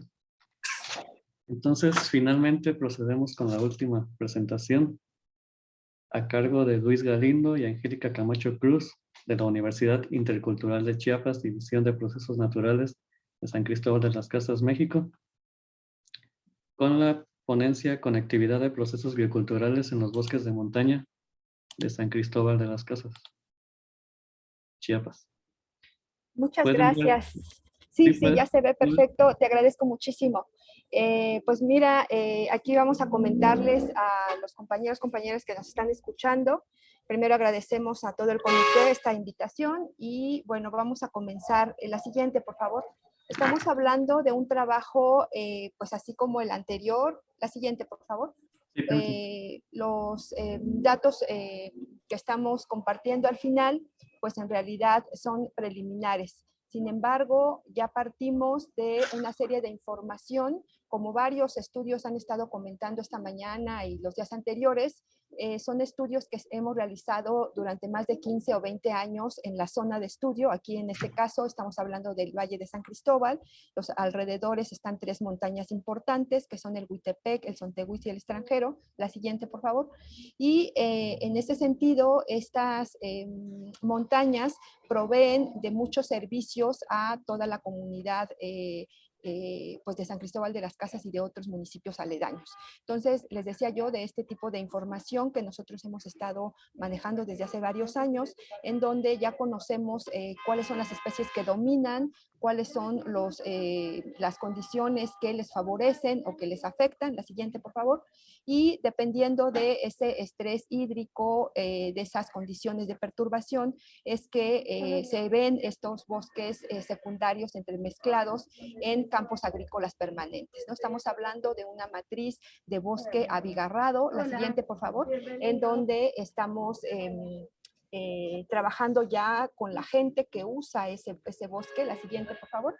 Y pues la gente a la vez de que usa estos diferentes especies, pues también genera una serie de perturbaciones que no permiten el crecimiento de muchas otras especies de latifoliadas diferentes a los encinos. Estos bosques son generalmente estructurados por las especies de encinos y de pinos, con unas 4 o 6 especies de cada género. La siguiente, por favor. Y que a lo largo de un gradiente sucesional se van desarrollando, ¿no? Entonces, se han hecho diferentes estudios, repito, desde el 75 al 90, en el 2000, donde se ha visto esta fragmentación, estos grados de deterioro, esta conectividad de la que se ha hablado y de toda la implicación que tiene, afectación más bien, que tiene en la conservación de la biodiversidad, desde los insectos hasta las aves y pequeños mamíferos. La siguiente, por favor. Y bueno, en este contexto es que nosotros hemos estado trabajando con estas especies. Repito, estamos hablando de 30, de 40 especies que encontramos por hectárea en los bosques de esta zona de templados, en donde hemos conocido el desempeño de las plántulas, de los juveniles, de los adultos, y con base en eso, pues hemos generado una serie de investigaciones sobre la fragmentación de los bosques templados y bosques de niebla. La siguiente, por favor. También hemos trabajado con temas ambientales, con toda esta parte de la humedad, de la temperatura, de la cantidad de luz y bueno, toda esta variación en los índices de riqueza, tanto de las especies de pinos como de otras especies con respecto a la cantidad de fósforo, de potasio, de intercambio catiónico y otros elementos del suelo, ¿no? Entonces, toda esta información de ciencia básica, la siguiente, por favor, nos ha estado permitiendo ahora hablar de lo que conocemos como cambios de uso de suelo, no tan solo en esas montañas, sino también en los humedales que bajan, que están debajo de estas montañas. Estamos hablando de montañas en este valle que ustedes están apreciando ahora en la imagen, el Valle de San Cristóbal. Estamos hablando de 2.100 metros sobre el nivel del mar, muy similar a la Ciudad de México, y rodeado de esas 3 montañas que yo les decía anteriormente, el Sontehuitz, el Huitepec y el Cerro del Extranjero. Y allá abajo, en la ciudad, están estos humedales que ven ustedes a mano derecha en la pantalla, como estaban en los años 70, en los años 90, en los 2000, con ciertas pues espejos de agua grandes, ¿no? Que ahora se han ido transformando y han sido mucho más pequeños. Entonces, ¿cómo es esta conectividad con los servicios que da ese bosque, con los servicios que dan los humedales y con el uso que le da a la gente? De eso es la charla del día de hoy. La siguiente, por favor. Y bueno, aquí les presentamos una pequeña matriz de lo que son las localidades, tanto sociales como privadas, ahí en ese valle, y cómo se identifican las áreas forestales para reconocer, qué es lo que nosotros ahora estamos trabajando, este reconocimiento hacia el potencial de los saberes tradicionales que la gente hace a través de sus actividades productivas en ese espacio rural. La siguiente, por favor. Bueno, les decía yo que la gente hace uso de estos bosques, saca leña, madera principalmente, carbón y otros beneficios del bosque, y que bueno, ellos hacen pues que sea un sistema totalmente dinámico, muy abierto, ¿verdad? Y muy cambiante, ¿no? Pero sí hay que destacar que dentro de estos servicios, no tan solo estoy hablando del agua, aire limpios, sino de todos estos beneficios que las diferentes comunidades otziles y celtales principalmente hacen uso de estos bosques. La siguiente, por favor.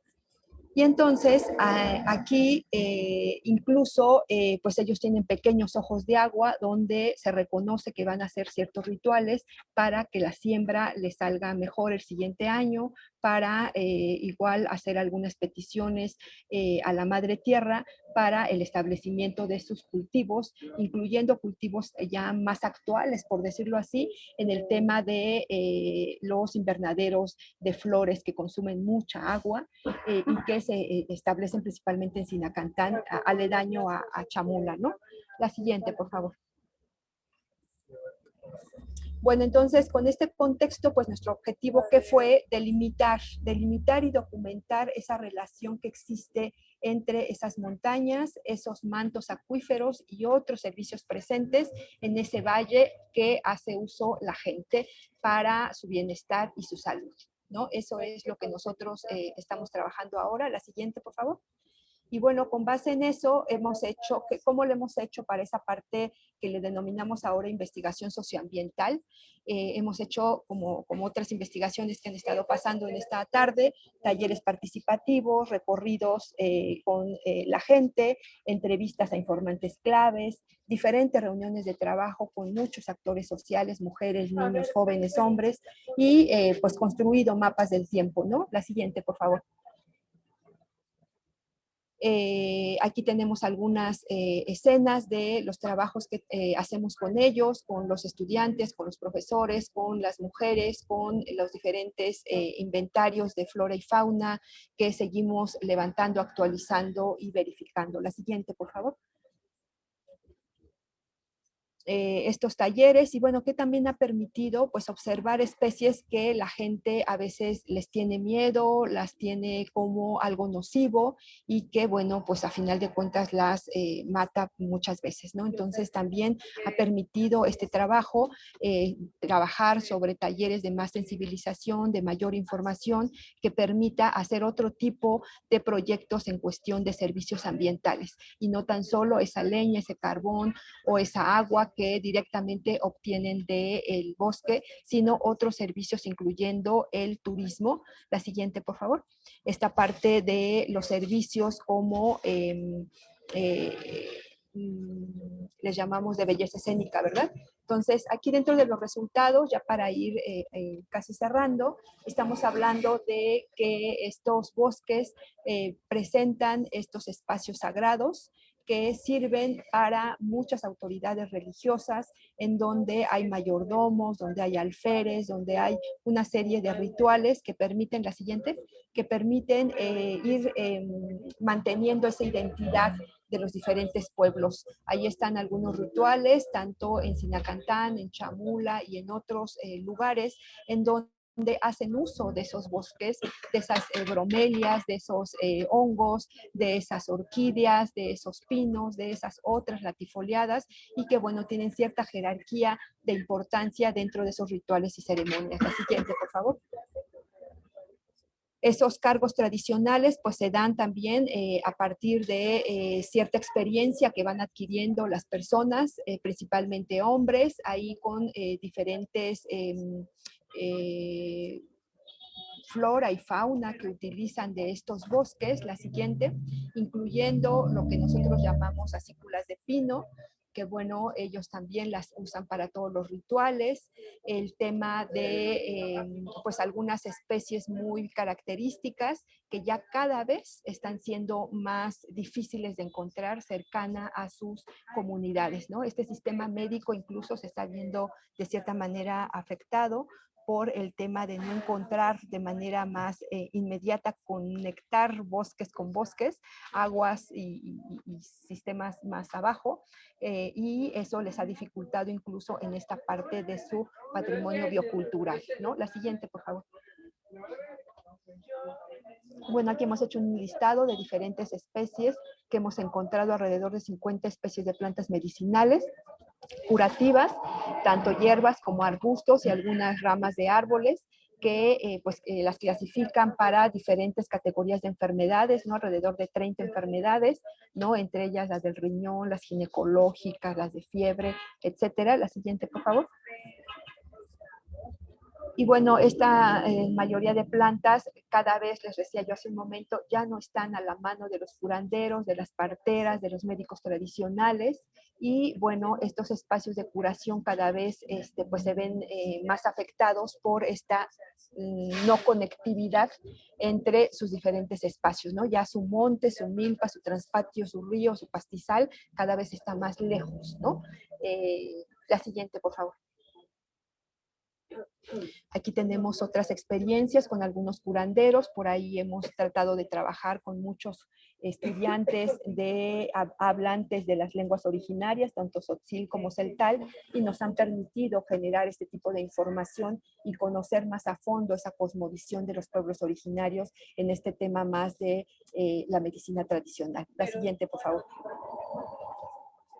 Y bueno, lo que hemos hecho actualmente es justamente esta conectividad que existe entre estas montañas que están alrededor de San Cristóbal de las Casas, que les mencionaba, junto con los humedales de montaña que están abajo en la ciudad, ¿no? Esa conectividad que es muy importante y que la gente, a final de cuentas, a pesar de hacer ese uso relativamente intensivo, la siguiente, del espacio, de toda la matriz, pues de cualquier manera se siguen manteniendo ciertos servicios para ir dejando ver es toda esa parte cultural, ¿no?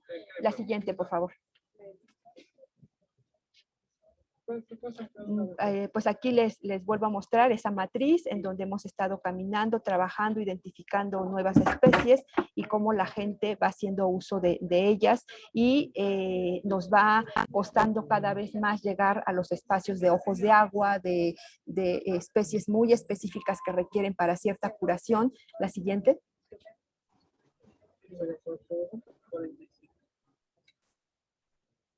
Y bueno, dentro de estas propuestas de servicios ecosistémicos diferentes que se han estado identificando junto con la gente, esto es lo más importante, cómo la gente ha estado identificando y participando en esta toma de decisiones para ya generar otro tipo de usos de este bosque, como son el tema del turismo que llamamos más certeramente ecoturismo, en donde pues se quieren hacer ciertas actividades que realmente ayuden a conservar y a mantener esa conectividad de los fragmentos o de los pequeños bosques que todavía se mantienen. La siguiente, por favor.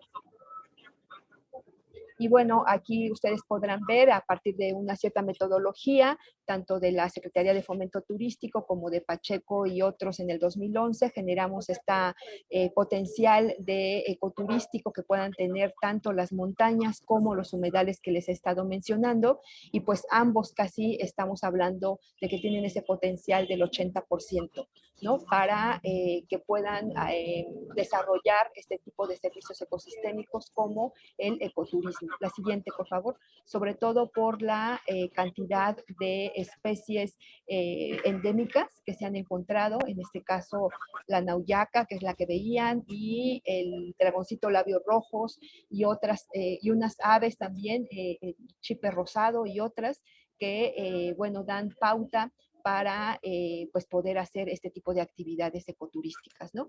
Y ya para concluir, pues estamos hablando que estos remanentes de bosque en estas montañas que les comenté, pues se prestan estos diferentes servicios, tanto en el tema, en el bloque cultural, ¿no? Esa cosmovisión, esa identidad, esa parte del ecoturismo que les menciono, como de soporte para conservar una gama de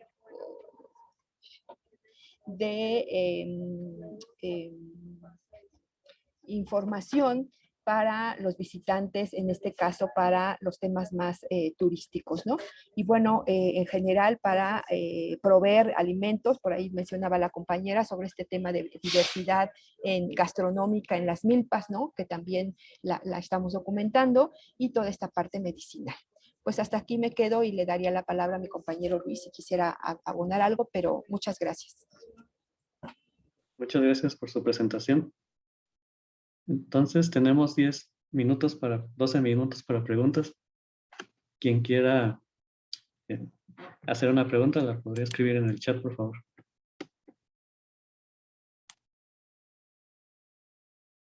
Aquí tenemos una pregunta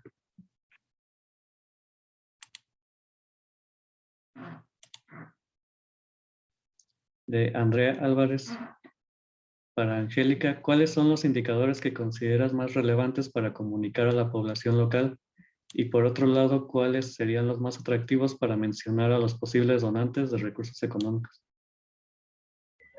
Pues básicamente estamos hablando de conservar este patrimonio biocultural, ¿no? O sea, no estamos hablando solo de esas especies bandera como tal, sino de toda una parte que conforma la identidad de las comunidades, ¿no? Esta parte medicinal, gastronómica, de diferentes usos que le dan a esa biodiversidad que existe, es parte de estos indicadores que pues pueden ser pues atractivos, ¿no? Para estas fuentes de financiamiento y que se puedan seguir manteniendo estas identidades, ¿no? Porque esto estamos hablando de estos pueblos alrededor de San Cristóbal de las Casas, ¿no? Pero estamos ampliando el trabajo a la zona de la selva, a la zona norte de Chiapas, a la zona costa, y no se diga en otros estados de la República, ¿no? Hablando de esta diversidad cultural que tienen los pueblos, yo creo que sí es importante que sigamos insistiendo en construir, ¿no? En construir, como bien dice el compañero que pregunta, la compañera, estos indicadores que nos permitan ir sustentando de mejor manera la oportunidad para mantener estas conexiones, repito, no en la cuestión solo biológica, sino también cultural.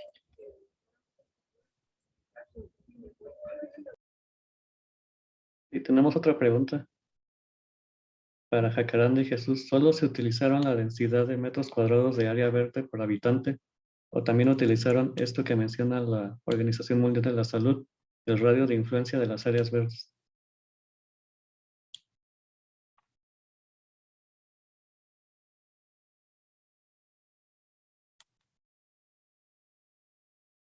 ¿Me gusta contestar?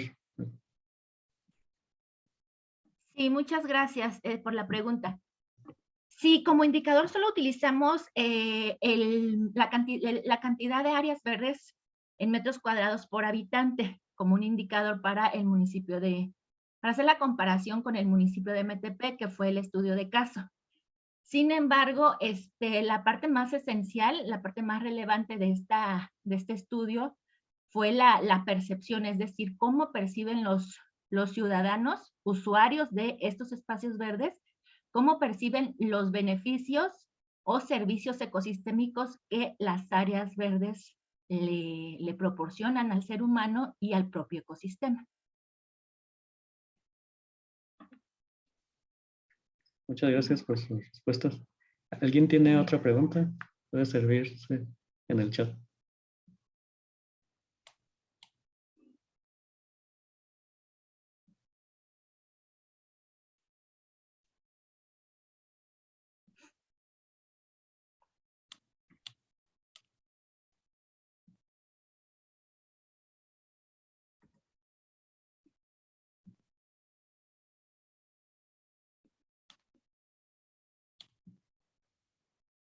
Sí, ¿alguien tendría otra pregunta?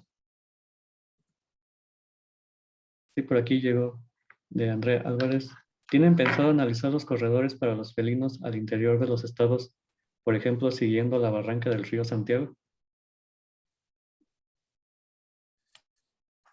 ¿Qué tal? Sí, mira, ahorita este avance que presentamos está enfocado principalmente a la costa. Obviamente porque nos enfocamos un poquito en lo que era la distribución potencial del jaguar, que es la especie que de alguna manera hemos estado trabajando hace muchos años, pero el proyecto lo estamos ampliando precisamente hacia el interior, ¿no? Porque aparte de que se han estado registrando presencia de jaguares y los celotes hacia el interior del país, el puma es una especie que se encuentra prácticamente en todo el país, ¿no? Entonces sí vamos a empezar, ya estamos también ya haciendo los análisis hacia el interior del estado y obviamente el río Santiago es una cuenca importantísima para estas especies, ¿no? Muchas gracias por su respuesta.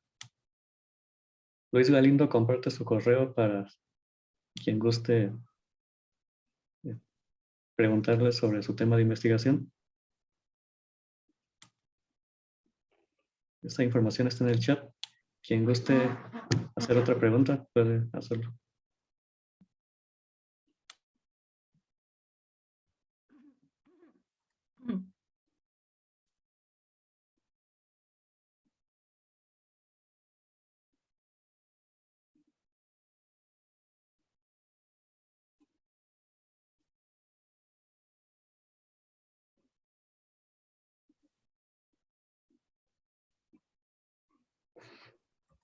Si no hay más preguntas, en 5 minutos tendremos la clausura de este simposio a cargo del doctor Manuel Mendoza y del doctor Gregorio Leija, quienes se estarán conectando en unos minutos más.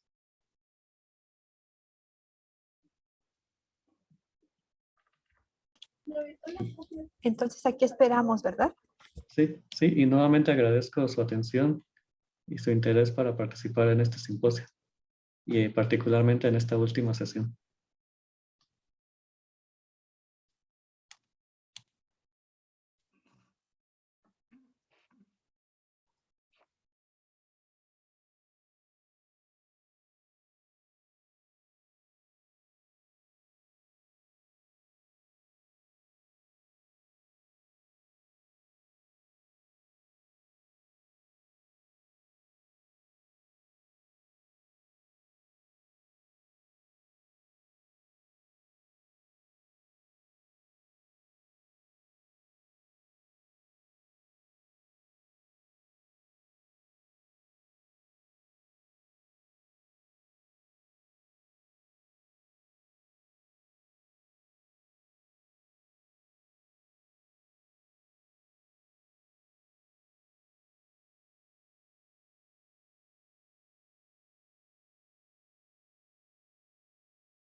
En 3 minutos tendremos la sesión de clausura de este simposio, donde se conectarán los organizadores del mismo.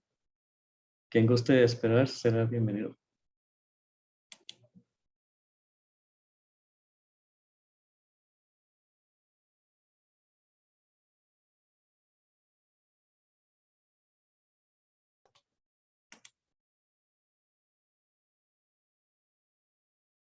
Hola Eduardo, ¿nos escuchas? Sí, sí, ya por aquí se encuentran los organizadores, a quienes les cedo Aquí la palabra. estamos. Muchas gracias.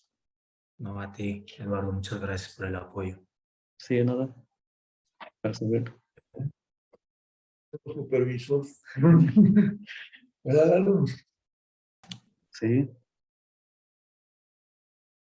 ¿Por qué no nos vemos? Yo creo que tienen que poner que se habilite el que habla. Ah, ok.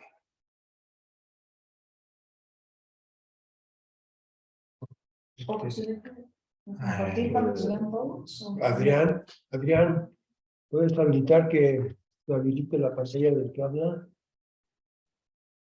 ¿De hablante? Sí. Porque tú sí, luego apareciste, pero nosotros no. Ahí está, listo. Ahora sí. Para que te peines. pues, le damos. Tienen 20 segundos para conectarse.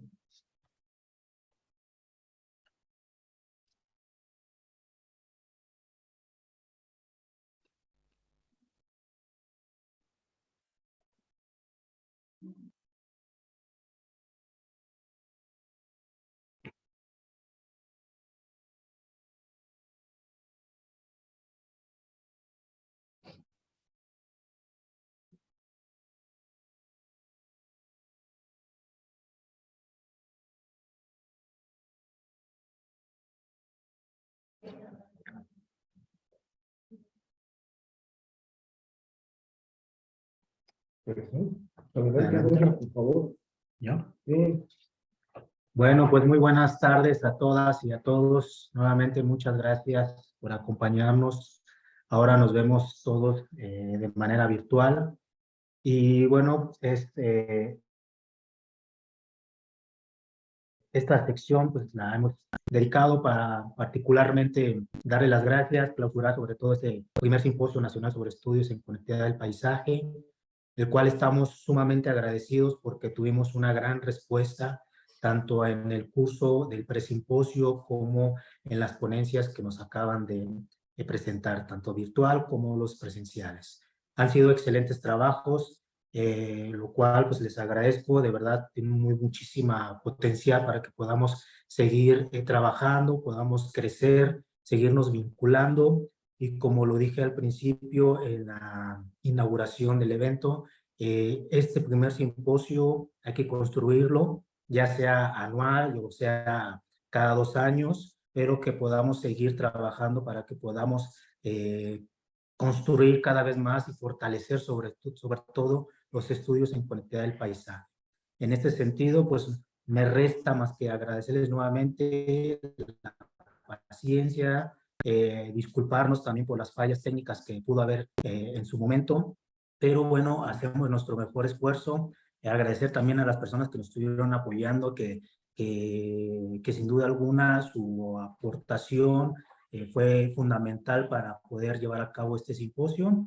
Y bueno, pues no me queda más que nuevamente agradecerles y cederé la palabra al doctor Mendoza para que nos pueda también dar unas palabras de clausura. Muchas gracias a todas y a todos. Bueno, muchas gracias a todos por haber asistido. La verdad estoy muy contento. Nunca imaginé que tantos colegas estuvieran trabajando en conectividad y que además se interesaran en formar parte de este primer simposio. Es realmente un honor para nosotros, y agradezco que hayan asistido presencial o virtualmente al SIGA en Morelia, y pues esperamos que este no sea solo el primero, sino que existan muchos más por delante. Creo que hay demasiados temas por abordar en los cuales este tipo de herramientas y enfoques pueden ser aplicados en la planificación territorial, en la planeación del paisaje. Entonces, seguro que con el esfuerzo de todos y cada uno de nosotros vamos a poder construir y reconstruir simposios en el futuro cercano. Y gracias por haber tenido también interés en, por lo menos, tener la primera esta declaratoria que les tengo que mandar sobre la red, porque es un paso importantísimo para el crecimiento de la investigación y de los colegas que hacen investigación en temas de conectividad. Entonces, seguramente nos vamos a estar viendo pronto aquí o en cualquier otra parte donde haya interés en conocer más acerca de la conectividad del paisaje. Los que están aquí en Morelia, pues los invitamos a subir a la terraza para terminar el evento con una actividad social, de socialización, que a todos necesitamos socializar un poco más después de casi 3 años de estar encerrados solamente atrás del monitor de la computadora. Y afortunadamente las cosas están cambiando y nos estamos reconectando presencialmente. Muchas gracias nuevamente y estamos en contacto. Gracias.